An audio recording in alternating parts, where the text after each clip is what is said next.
Hi, I'm Steve Hassan, and I'm absolutely delighted to have with me today MJ Banias from Winnipeg, Canada.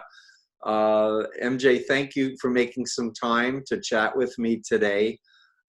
We had talked a few weeks ago about conspiracy theories. I think you called to interview me about something, and I was like, I want to know more about you, and you kindly consented to come on and share. Well, So please tell us about yourself and how sure. did you get interested in this weird field? Well, listen, first of all, it's an honor to be here. You've been nothing but helpful and supportive in my research. So, thank you for giving me the opportunity to come talk to you. My research sort of began a long time ago when I was in university. This is sort of the origin story of how I got involved in sort of the UFO paranormal conspiracy world. My academic background is in culture studies. And critical theory. And I've always been interested in subcultures and studying how subcultures form and how sort of ideologies form around groups of people. So, in my university days, I was studying the typical stuff, sort of the punk rock scene and the goth kids and all that stuff. And then So you were studying them and not being a goth kid? Is that what you? No, never. I've always been I'm if I was a part of a cult or geek, I'm a geek cult kind of guy. I'm a Star Trek, Star Wars fanatic, techie. Star Trek. Yeah, amen. Hey, Deep Space Nine. I sat in the captain's chair on Next Generation. That is the best thing in the Met world. Patrick Stewart and Brett Steiner and I've never met Brett Steiner. I have met Patrick Stewart, and that was a life changing experience for me. anyway, back Sorry. to So reality. I was always really interested in subcultures, and a friend of mine who's a local UFO researcher, author. He's in the more science aspect. His name's Chris Rutkowski. He sort of said, this would be an interesting study for you. You should really get into the UFO community, dig in, see what's going on. This might be some compelling academic work.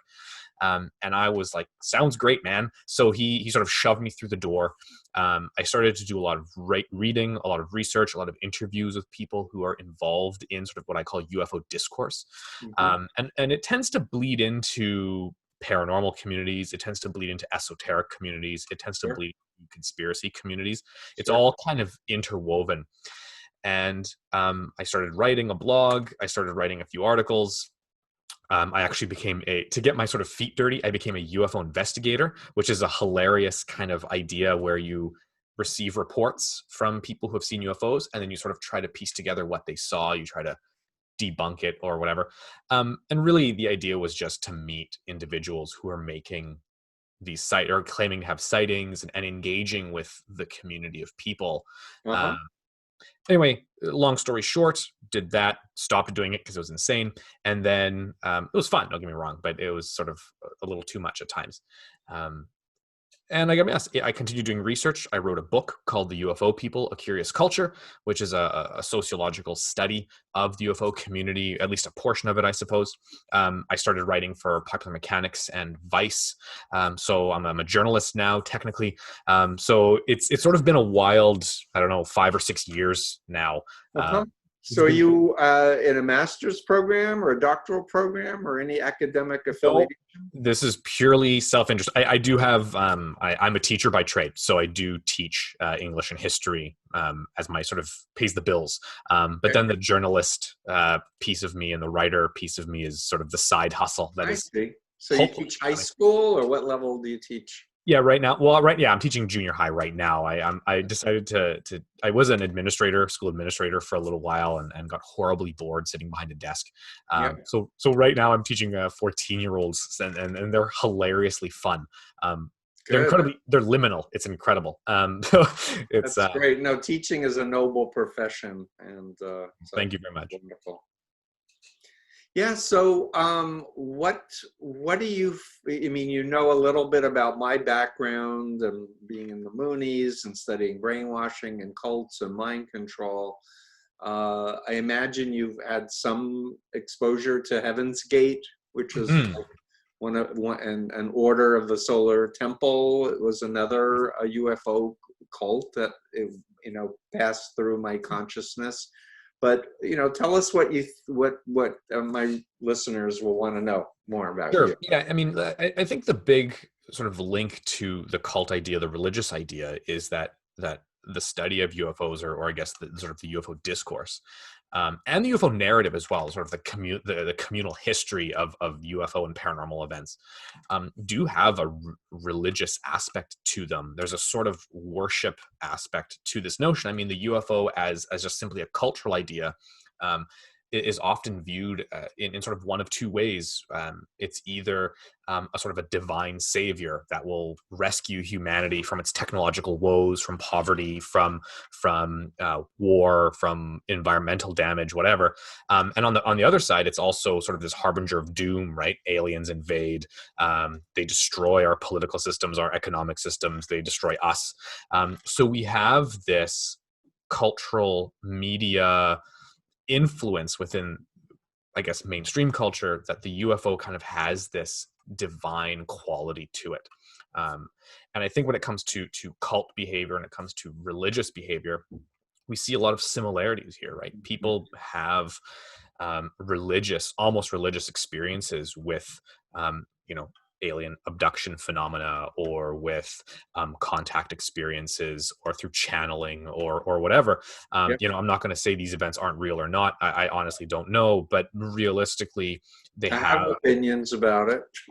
yeah, and I think that there's, maybe there's something going on. I'm not sure. I don't want to take a position really. I've chosen to remain relatively agnostic towards it, because I think I So have do to. you think that the government has been hiding decades of UFO sightings? This Um, is the latest I'm hearing. yeah, well, I think that in regards to that, I'm convinced the government doesn't have any idea what's sort of going on. Like, I think that the UFO phenomenon is as mysterious to the government as it is to us. I don't believe they've got, crashed flying saucers in some bunker somewhere, or dead alien bodies, or like, I don't think they have Why any. don't you? May I push you? Hmm. Um, I think because in order to hide something like that, it would be a significant undertaking, and there would be way too many people involved, and I'm not sure if there's any way um, to keep all of that under wraps. I mean, Edward Snowden walked out with a USB stick out of a secure facility, and basically told the world that the United States not only spies on everyone, but it spies on its own people, in a giant sort of dragnet of data collecting. I don't believe that someone could just not walk out of a government facility with something, because if Edward Snowden can literally walk out with a flash drive, why couldn't somebody walk out with a sliver of some alien technology and suddenly reveal to the world, this is real? I'm not sure. Right. No, that's a good point. But so the Roswell, whatever Area 51 that is so famous, Sure. is like what? Well, I think okay, so we're getting deep into, you want to get deep into ufology here, eh? Okay, we're gonna make a lot of enemies today. I think something did happen at Roswell. I think it was some sort of Air Force test. The Air Force claims it was a Project Mogul balloon. Whether that's what it was or not, I'm not going to say it is or it isn't, but I don't think it was a crashed alien spacecraft. It was most likely something experimental that went down, and they went to recover it. And I think maybe part of the game for the United States government at times has been to use UFOs as a sort of disinformation activity, or a misinformation activity, to kind of keep the so much sort of smoke around something that it's tough to see what's true, and actually ascertain what's real and what's not real. UFOs make a great disinformation tool, to hide experimental aircraft. We know that this has happened before, with the SR-71 Blackbird. A lot of UFO sightings occurred when they were test flying this thing, and they very much let it kind of be like, yeah, we have no idea, probably a UFO, or maybe it's little green men. Meanwhile, it was a highly classified aircraft in the sky. So I see. I, Uh-huh. yeah. So, and what about I saw some released Air Force pilots supposedly seeing something that's traveling faster than anything they know, or moving in ways that they didn't see. That seemed very credible to me. Well, it is incredibly credible. In fact, I'm the one who broke the story on that when the Navy came out and said that, yeah, these are 3 videos that we have from 2004, and 2 are from 2015 of anomalous aerial vehicles, is what they refer to them as. And they simply said, we have no idea what these objects were that were shot by our naval aviators. Uh-huh. So we know for a fact that the Navy has come forward and said, for the first time actually in history, pointed to a sort of object in the video and said, yeah, see that? We have zero clue what that is. Now, the Navy didn't go so far as to say it's aliens or it's Right. interdimensional beings or time traveling. They didn't say that. They just said, this is something in our skies. We don't know what it is. Maybe it's So they were credible, reporters in the sense they were naval air, pilots. force Yeah. pilots, and there was something registering, but it's like we do not understand what this is. Right. And I mean, we're seeing it right now. We're seeing this whole situation play out again of now we're having this again kind of smoke forming around, and the Pentagon and the United States government is being very clever of saying, well, okay, fine, that's an anomalous vehicle, but the program that was studying it was not about that. And now they're kind of, like there's this big these stories constantly change. We've had the last 2 years where the stories changed 4 times. And again, you need to kind of sit back and say, why would the United States government in one press statement say X and then 6 months later change it to Y? And now they're saying, Z, and then, Z open bracket, A close bracket. Right. Why are they engaging in this sort of odd dance of changing the story? I'm not saying there's some conspiracy, but I think what we're dealing with is potentially trying to control a narrative or trying to control a message for some purpose. Right. And intelligence agencies are well ahead of you and me. I mean, whatever we think is going on, they're 18 steps ahead. So we're all the way back there, and they're Right, and they may be trying to influence other governments to, make them think that we know something they don't know or whatever.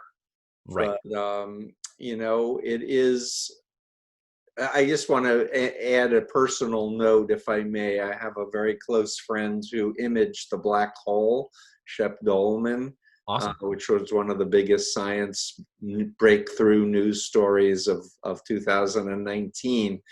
And Shep basically said, the mathematics of just how many planets and galaxies and universes are such that it's incredibly narcissistic of us to think that we're the only living things. He said, I'm not saying that there are humanoids anywhere, but just, from the idea that we're it and everything's revolving around planet Earth is absurd to him. And Well, part of his curiosity is about the black hole, is like, what's on the other side, or right. are we living in a multiplex, and so many other just deep, profound questions that are kind of mystical. And you were opening up with religious stuff. And honestly, my father-in-law from my first marriage was a physicist, and he said physics is the most religious people of science Right. are physicists, because they're trying to understand the nature of reality. What makes reality what it is, and how does it work? Well, I think the vast majority of scientists are interested in sort of the mysteries of UFOs and space travel and odd physics and exotic physics and advanced propulsion that could revolutionize energy and the way we travel and all this stuff. I mean, this is literally the leading edge. This is what science is about, right? Science is about always taking those steps. Right.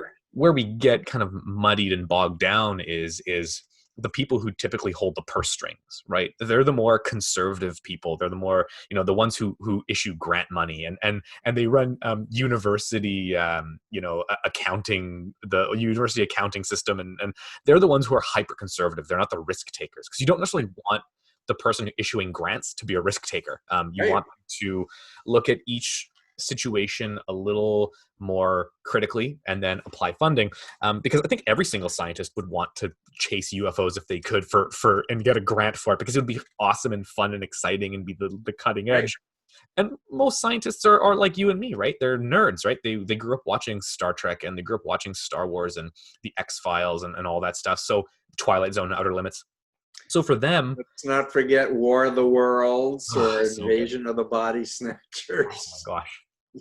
Some of the earlier things that were so formative and such.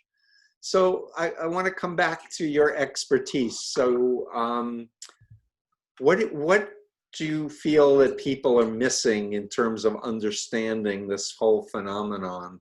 Well, They if we're going need to to talk, know about. sure, if we're going to talk strictly about UFOs, I think it kind of ties back to the same stuff that probably applies to people who get involved in cults. They fall for a sort of, I don't want to say fall for, that's inappropriate. It's okay with me.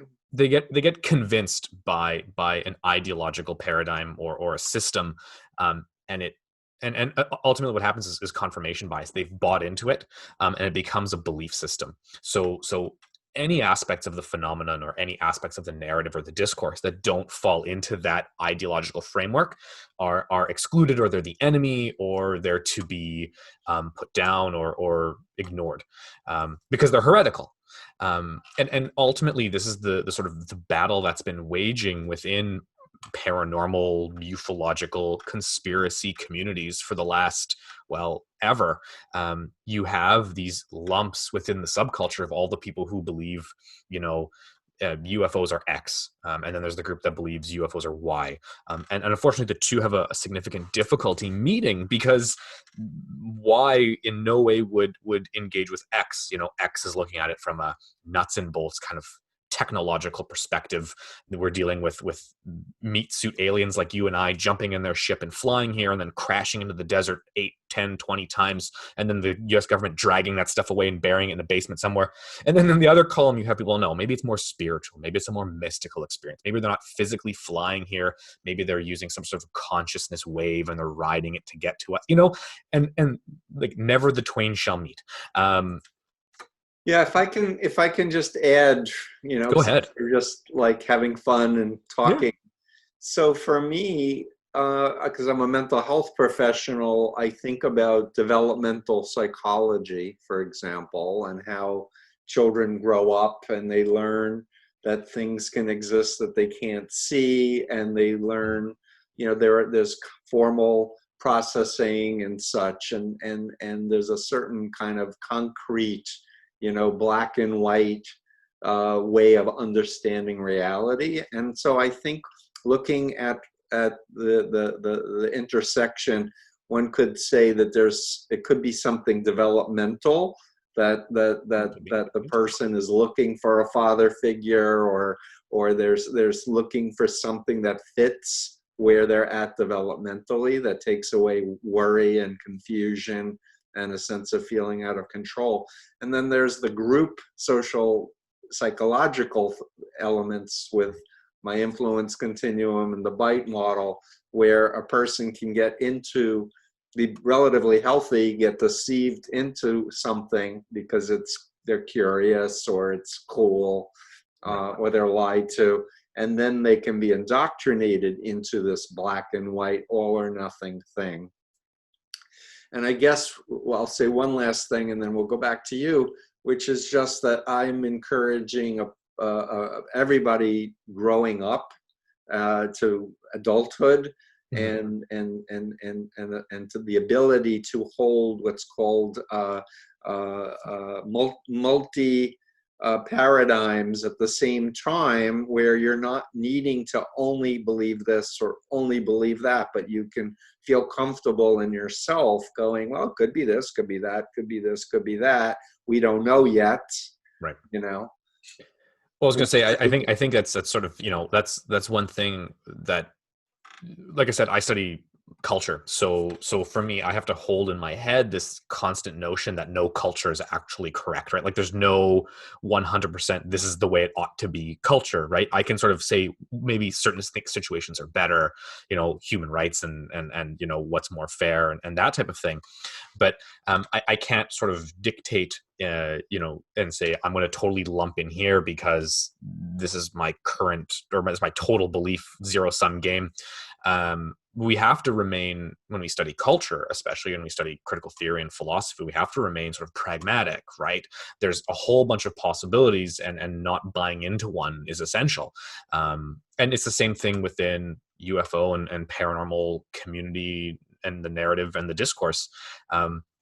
You need to avoid buying into anything. UFOs could very well be aliens from some faraway place, but we don't have enough evidence to make that as a fact statement, right? I We don't have agree enough, with that. That's my right? position as well. Like I almost would like to believe they're aliens Sure. and that they're friendly Well, that's aliens. another I'd problem. Yeah, actually like to help us out of the mess that we've caused on Earth versus the reptilian negative, that's right.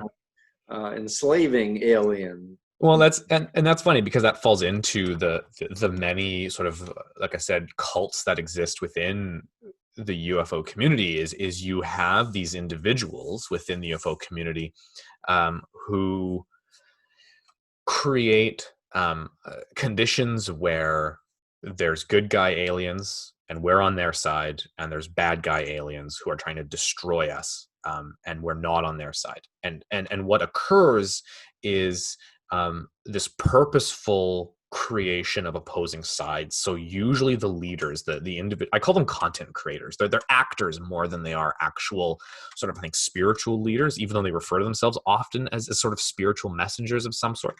Mhm.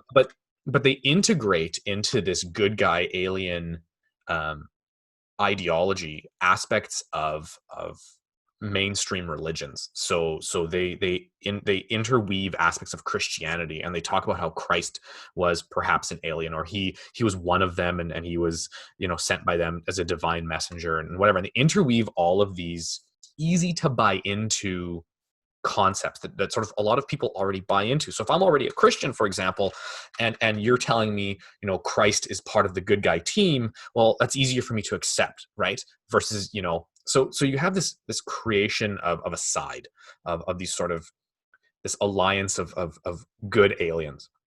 And then there's some sort of cataclysmic event, right? There's some sort of apocalypse that's going to occur, and the bad guy aliens are maybe responsible for it, or they're trying to ensure that it occurs. They can't stop it or make it happen, but it's going to happen, so they're going to try and hold humanity back. And the good guy aliens are trying to sort of have us ascend to some higher state, right? Often we call them vibration levels within UFO discourse, right? You have to become, we're 3 and 4D, we have to become 5, 6, 7, 8D, right? We raise our consciousness to these higher levels, or whatever the message is, and in exchange for money, or exchange for being a YouTube subscriber, or in exchange for buying my books, or exchange for watching my content, or purchasing my content, joining my courses, I will teach you how to ascend. I will teach you how to meditate and to live your life so that you will be saved when Cataclysm X happens. Yeah, that's the culty side It's that I it's know so well. unbelievable, and you sort of sit here and you say, okay, where is all this information coming from? Like, where, as you're sitting there, you're telling me all this, who is telling you all of this? And they often kind of claim the typical spiritual leader stuff that's happened a million times before. One, they're in direct contact with the aliens. Two, government insiders that can't be named, therefore you will never have any evidence of them actually working Right. for the, you have this sort of group that um, creates this message, and people buy into it. And I think people buy into it because it plays to a sort of spiritual maybe desire to be saved, or people have anxieties, so this is a way out. Yeah. It's a community, right? It builds self-esteem because you're chosen just like we are. I'm not a spiritual leader, you are one of, we're all in this together. Meanwhile, I'm the one making all the money. Like it's Definitely. And you're the leader, so you have extra status and have the nice home and such. Yeah. But is there an overlap with the UFO and QAnon, for example, in terms of conspiracy organizations? Yeah, there is. So, I wrote an article for Vice regarding this. We're seeing this merge occurring between the QAnon conspiracy and the UFO, I guess, let's say conspiracy, the UFO sort of narrative discourse. And it's really the same players. It's those individuals who are almost like the cult leaders of the UFO community. They're Yep, using the QAnon conspiracy network, the people, and they're kind of bringing them into the UFO fold. yep. And meanwhile, they're bringing the UFO people into the Q fold, and they're kind of monetizing, right? We have examples of individuals who started YouTube channels, and within 6 months, kind of using these two narratives, have grown from 0 subscribers to 200,000 subscribers, right? Generating easily hundreds of dollars a day in revenue for creating content. Or for advertising that is put up for those sites, you mean? Yeah, that's what I mean. So when you create YouTube videos and you monetize your YouTube channel, right? You're pulling in ads, Right, because right? some people will do like a fund me thing so I can Oh, do more content. That's oh another my, oh area. yeah. They have GoFundMe pages. They have Patreon accounts. They have a lot of them sell nutritional, okay, naturopathic medicines that like they sell the I don't know how the snake oil, right? Is that what we Yeah, no, right? Water in a bottle. yeah, no, it's and especially creating the disease and then selling the cure to it. Right. You didn't actually get bitten by the snake, but you got the way to protect yourself just in case. So they create these various avenues to generate income, and I have to be honest, a lot of them are quite successful at it, Yeah, to the point where this is their life. This is how they pay their bills. They can afford $1 million homes, and they can live part time in a ski resort for a few months of the year, and that's where they take their sabbaticals. a And lot of the prosperity ministers are the same. They just exactly. quote Jesus and say you just need to have faith in them that God's going to work in your life. Just give them more money.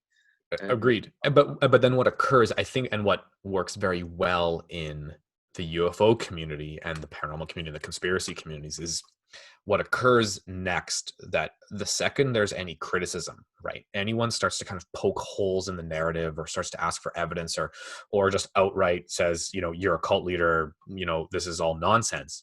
Um, what's very useful, because you've already tied in this rich conspiracy narrative into your personal religious narrative, you can easily simply say, well, this person over here who's being critical or who's asking too many questions, they're not just not one of us. They're a member of the other side, right? right, They are part of the evil evil cabal. conspiracy. Right.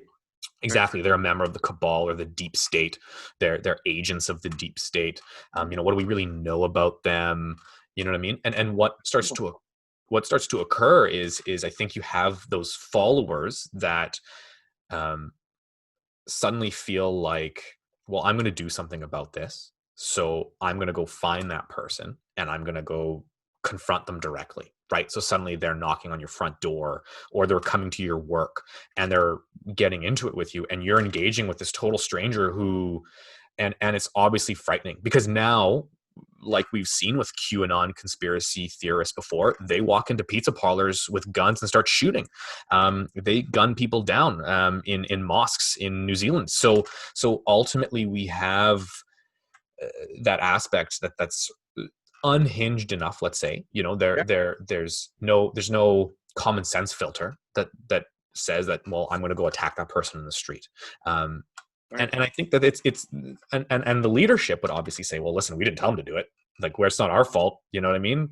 But Right. So the whole idea of leaderless resistance and creating cells where everybody is being given influence to what they should do, but nobody's directing them immediately. And then, of course, there'll be people who are very, ill psychiatrically, or they may be on the spectrum, and buy into this paranoid conspiracy thing. And if they have access to guns or knives, they can do a lot of damage, unfortunately, on folks. Right. Very quickly, what does the UFO community think about Heaven's Gate? Did they buy into it? Do they think it was a cult or what? Oh yeah, for sure. I mean, I think what we need to sort of first understand is that the UFO community isn't in any way bound to a single ideological framework. So there is significant variation, disagreement. There's significant shifting between ideological paradigms. So a lot of people within the UFO community look at the more cult-like behaviors of the UFO community and point it out like that's a cult. They'll say, I'm not looking at that portion of UFOs. I don't want the mystical religious cult aspect. I just want to look at, declassified documents from the government, or I want to look at the technology, or I want to look at this idea.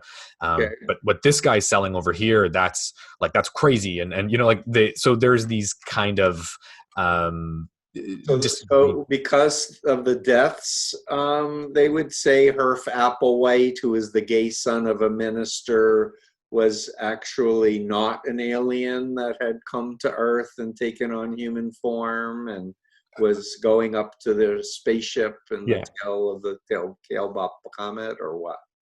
It's funny. I think that most, you're the expert here. I think most cult leaders, I'm going to pick your brain, especially, all cult leaders would probably say, or at least in the case of the UFO groups, they're all going to say, listen, I would never kill myself for what I'm going to do, or I'm never going to kill fall. You know what I mean? And I'm sure Applewhite thought the exact same thing. He probably thought to himself, I'm never going to have to kill myself. That's something that's a line that's way out there. And then once you get to it though, right? Because they've got to that line, they're now willing to step over it. So I'm sure when Applewhite got started, I think it was in the 60s or something with Heaven's Gate is when it started, in the 70s. Bonnie Nettles, I think, was his nurse, and it was a folie à deux. They were influencing each other, and then over time it morphed, and evolved. And it got pretty big. I mean, it had sort of several decades to kind of percolate into 1997. Now, I think the difference as well was Applewhite would never be able to generate the same amount of followers as somebody could generate today. His cult began pre-internet. Exactly. So ultimately, he would have to bring them in the old-fashioned way. Whereas in today, your message can go to millions of people with the click of a button. And especially some of these individuals who are much more engaged in cult-like behavior, they have tens of thousands, if not hundreds of thousands of followers online, right? Across the digital age has changed so much. So does the UFO community think Applewhite, was an alien? No, I don't think so. I think there would have been obviously aspects within, just like there's aspects today that believe that some of the current cult leaders within the UFO community are, claim they believe them, right? So some of them claim they're reincarnated, aliens, or they're time travelers, or they're part of some intergalactic confederation. Who are some of the big names of the more prominent UFO people, would you say? Sure. I think that there's a collection of them. I would say you're two. Okay, there's a few. The most prominent, I think, who would be sort of has the largest numbers is a gentleman by the name of David Wilcock. He runs a website called Divine Cosmos. He's written several books. He has a YouTube channel, very popular. He has a Twitter. He's all over social media, and he's quite successful. Sort of alongside him is another gentleman named Goode, who again has a significant following online. He runs a website or an organization called the Sphere Being Alliance, and there's a lot of sort of symbiosis between them. Their narratives are identical because they work together. similar to Applewhite, right? There's sort of two of them, and they've kind of created these two orbiting stars around each other, and the discourse kind of flows between easily. They're often seen together, and there's this kind of just general notion. There's good guy aliens, there's bad guy aliens. Q is on the side of the good guy aliens, as is Donald Trump, as is Jesus, obviously. And then on the bad guy aliens, there's everyone else, the mainstream media, socialists and whatever. So, you have this. Sorry? Where's David Icke? I'm throwing an email. Yeah, David Icke, he's an interesting cat, right? Because he was very much involved in the 90s, in the 80s, 90s, and even to the early 2000s. He was a big player in the UFO game. He talked about the reptilians. That was his big claim. Right. But he's pivoted. He's actually kind of left that alien narrative behind. And his shtick, at least at the last time I read, was that, in fact, the reptilians are not reptilians. They are actually the deep state. And he's kind of merged into the QAnon kind of Trump conspiracy narrative, that there is some evil deep so state. Interesting. So not the green reptiles that are running. And the reptilians were actually a cover for the deep state. So the deep state is run by humans who were pretending to be reptilians, who were pretending to be humans. Like, it's very avant-garde, right? This would make excellent theater. So David Icke is involved in this sort of cohort, I think, but much more sort of in the background. He's lost his popularity compared to, let's say, some of these new guys. And attached to them, you have these other media players. You have a gentleman whose name is Jordan Sather. He's a young man who does, again, this sort of UFO QAnon. He's quite popular. UFO QAnon conspiracy sort of content he creates. I can't remember what his sort of company is called or whatever. But he's attached to Edge of Wonder, he works often with Edge of Wonder, as do Wilcock and Goode. And for anyone who doesn't know what Edge of Wonder is, they're media. Yeah, Edge of Wonder is a media company that came out of the Epoch Times and New Tang Dynasty, and the sort of the Falun Gong connection. I know Epoch Times and Falun Gong. Yeah, so Edge of Wonder is two guys who used to work for Epoch Times. It was one of their media directors and one of their photographers kind of came together and created a YouTube channel called Edge of Wonder, which was a sort of conspiracy-driven kind of I guess YouTube channel, and they became incredibly popular when they kind of hitched their wagon rather, to the David Wilcock, Corey Goode, Jordan Sather horse, and now they're kind of along for the ride with them, and they've grown incredibly popular as well, to the point of having, I think, 300,000 YouTube subscribers. Wow. They have their own sort of pay for subscription media channel, but they are definitely connected to New Tang Dynasty and Epoch Times, and the Falun Gong. In fact, a lot of the content on their website is anti-Chinese anti-Chinese content. Wow. Is it connected to Russia at all? Because it sounds like they might be. Yeah, it's interesting, because the Russian media is RT is great, because if you want to know what the Russians are doing. Great in what way? Oh, sorry. RT's great when it comes to trying to figure out how the Russian intelligence services are trying to use UFOs. Okay, because I wrote in my book, The Cult of Trump, about how Alex Jones took 1,000 RT stories, spun them, which went to Breitbart, which went to Fox, and went everywhere. Yeah. Well, in my article that's out for Vice right now concerning QAnon and UFOs, there is a connection between certain UFO stories and RT. We also see the same connection, actually, I think, with Sputnik News, which Sputnik is another Russian entity. It is. It's newer though. Completely. It's newer though, I believe. I think, isn't Sputnik kind of designed for a more younger audience? It's sort of like the Vice, I think, of Russian media, and RT is kind of the CNN, maybe. But I think I'm not sure I would say CNN is equivalent to RT, in the sense that RT is completely controlled by Putin. Oh, no, sorry. What I mean is advertisers that isn't Putin oriented. No, what I meant by that statement was, I think Sputnik News as a state sponsored sort of media source is kind of appealing to a younger audience. Okay. Right. And RT is more appealing to an older audience. So I think that's kind of how they work, right? Got So it. when I said they're like the Vice and RT is like the CNN, it's kind of viewership, who they're Yeah, I going at. would be very careful about how to describe it just because of this black and white, all or nothing. And Sure. I guess I grew up. I was born in '54. I grew up with Russia was going to nuke us. We were going to Okay. nuke Russia, and I went to Russia after the Soviet Union fell and got to experience there.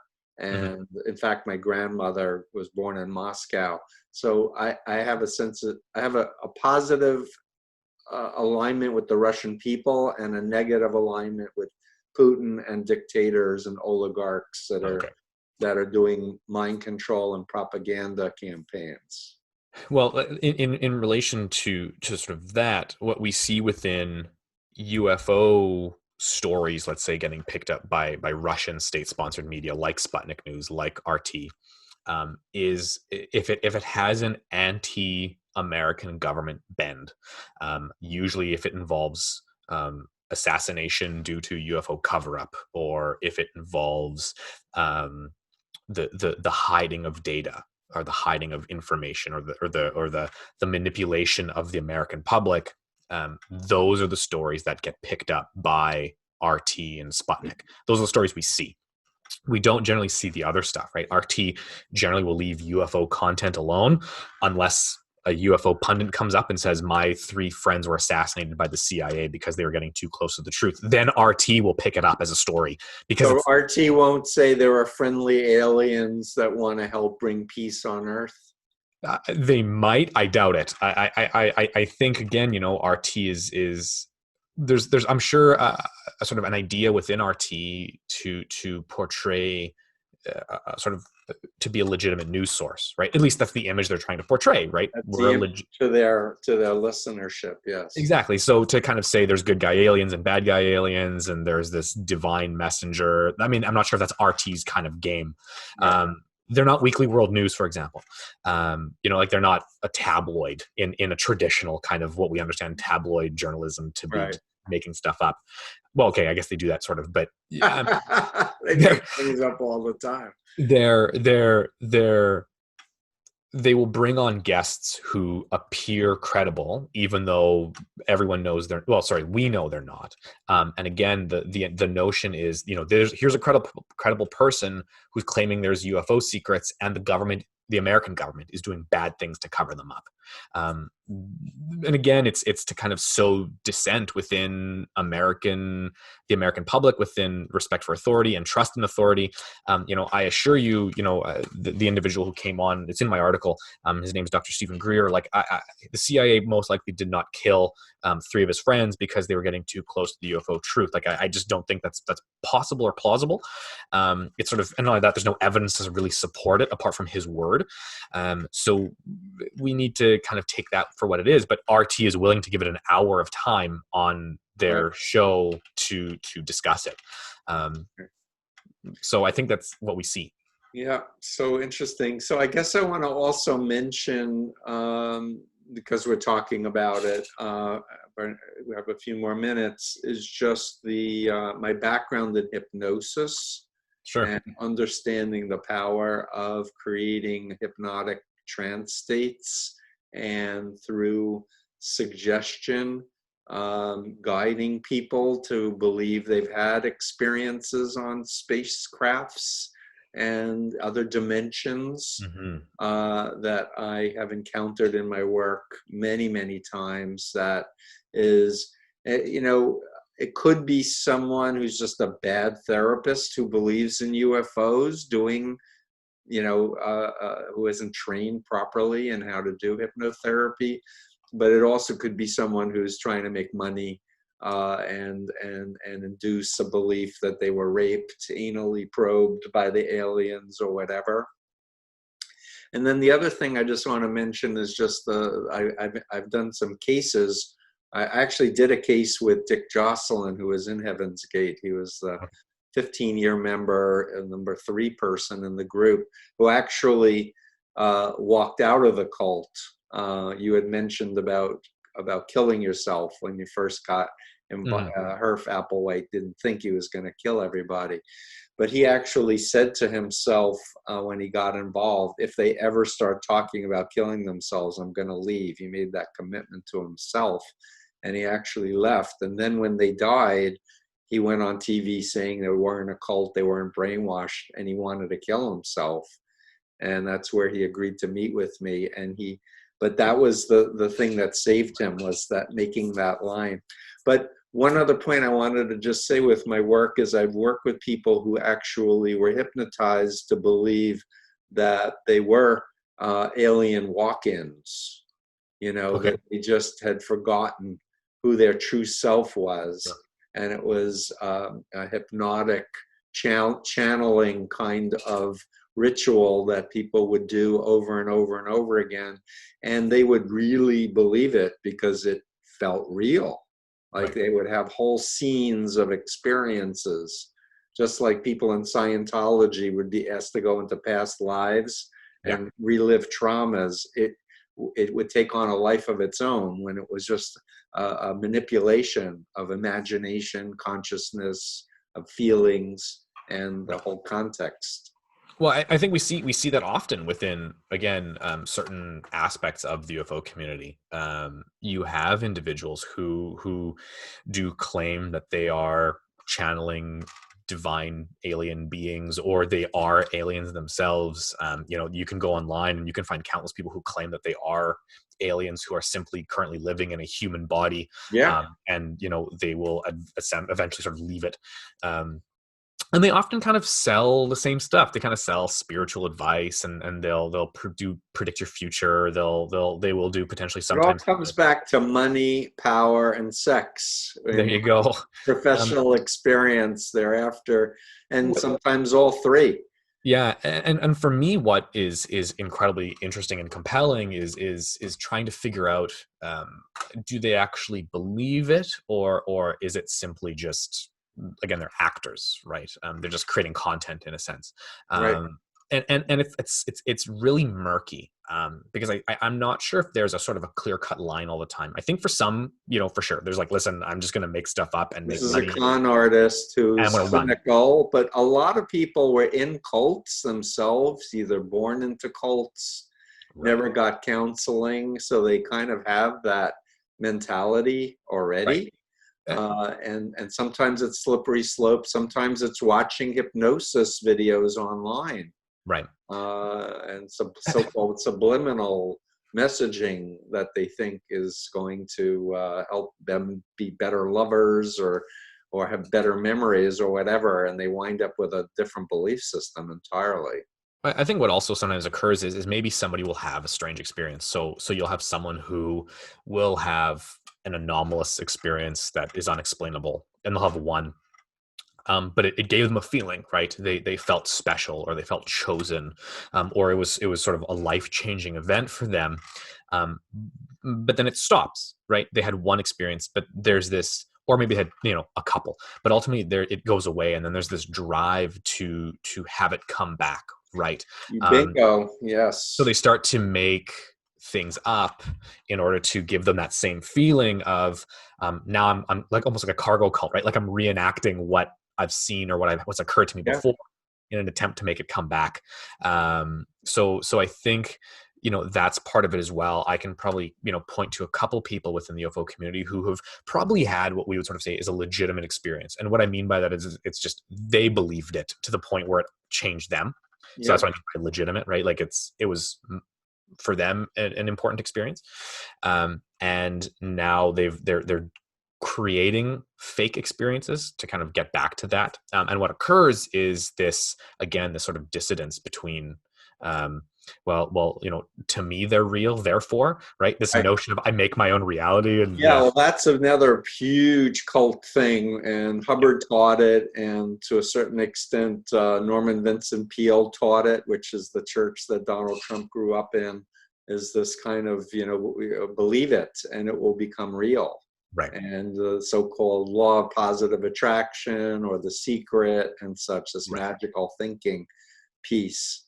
And what I say to people is, you really need your critical analytic thinking too.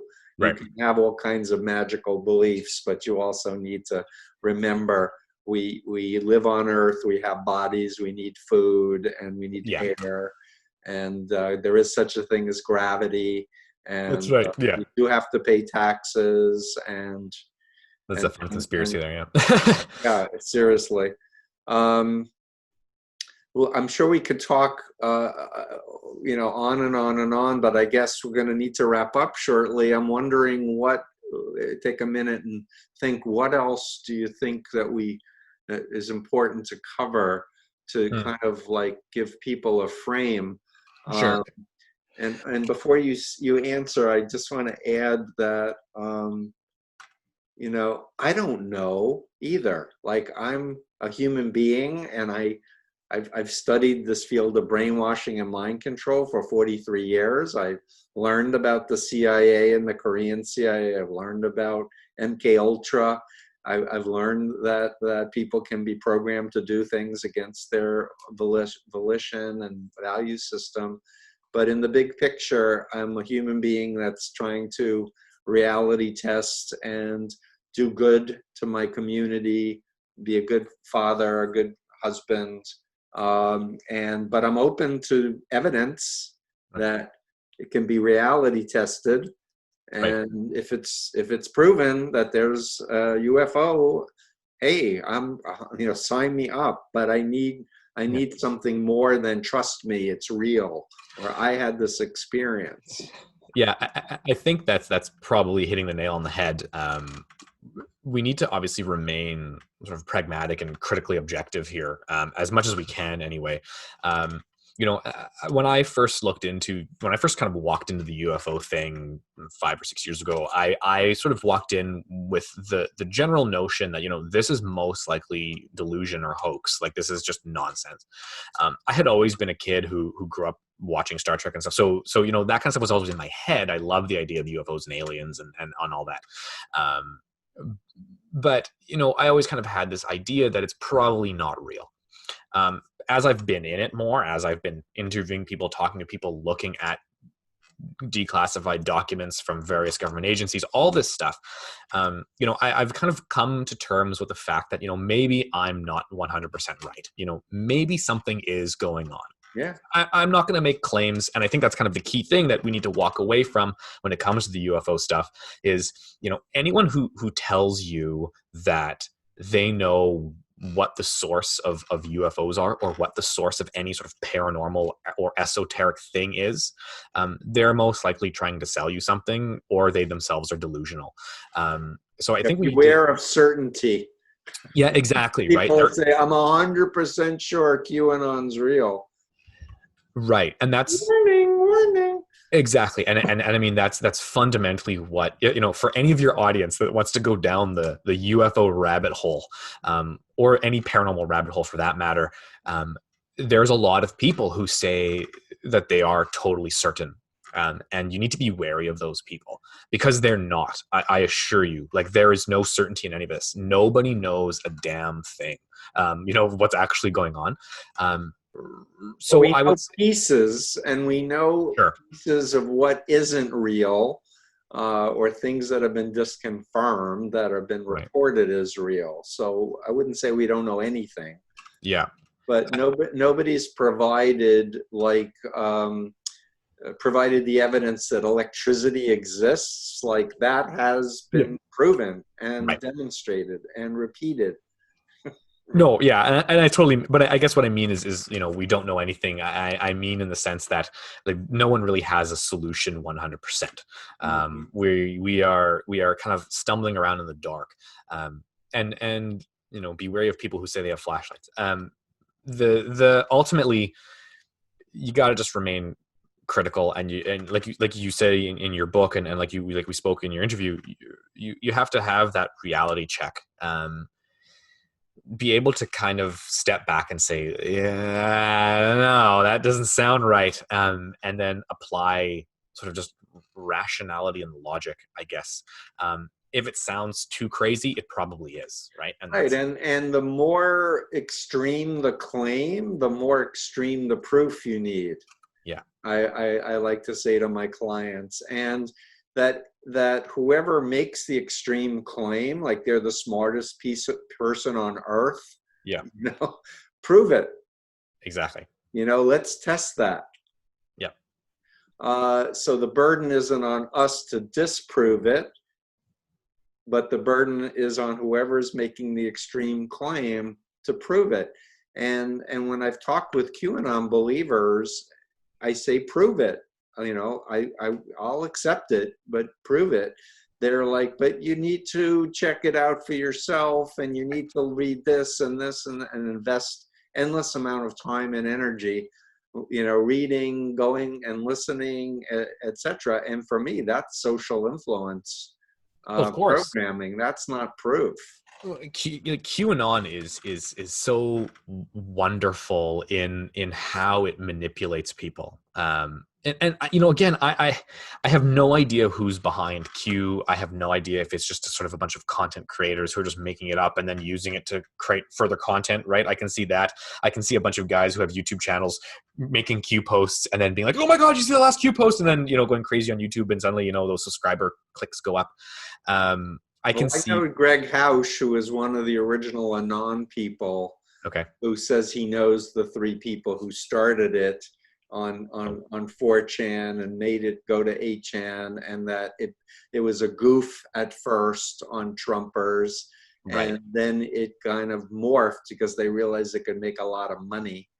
Right. And then he talked about Russian trolls getting involved. Oh, That's for the sure. story I heard. Well, I think there is. I think, what we're probably going to start seeing slowly is being able to kind of link effectively a lot of social media accounts that promote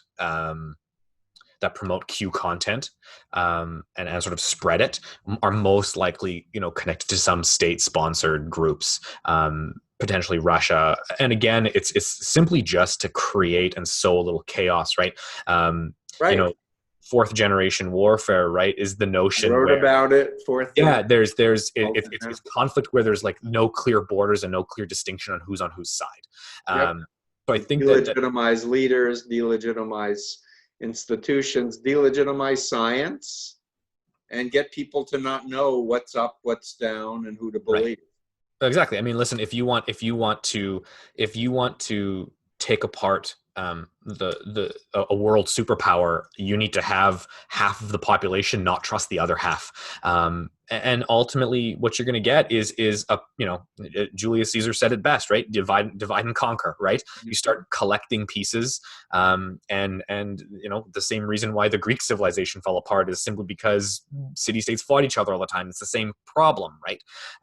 You're going to have conflicts arise because you have people who believe in one deep state, and that the democratically elected government is evil and we can't join them, but now there's this group oh my gosh, they're taking advantage of freedom of speech, and to a great extent, and they're infiltrating with money, politicians and media corporations.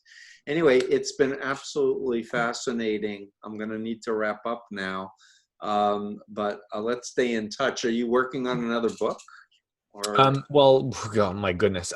Right now the writing for Vice and Popular Mechanics has become almost a full-time job. So that's great. I have a lot of articles sort of coming out within the next month or two, regarding sort of the various odd things. So that is definitely kind of the short-term goals, to continue doing that. But there's always sort of a book in the back of my brain that's kind of percolating. So hopefully, once you write one that you go, I can do this. yeah, I mean, you're suddenly like, oh yeah, listen, 70,000 words, I can hammer that out, no problem. And then it happens. So the current quest is that, potentially, I've thought about recently about maybe I should hire like an agent, like a literary agent, to help kind of push me a little bit or something, Deadlines work. Deadlines do work for me. Yeah, I find that if there's no deadline, I just kind of wallow. Whereas if I have someone being like, hey, I need chapter 2 by tomorrow, I'm like, oh yeah, right. So it's, Yeah, the book is in there. I think it's just there's been a lot of external like stuff with other UFO related content and paranormal content kind of coming my way. So I'm kind of trying to figure out which path to take. Let's put it that way. Yeah, get And an agent. I got to sign off because I have another call. okay. Pleasure. Thanks so much, Thank you. MJ This is an honor. Banias. Thank you. Bye bye. Thank you.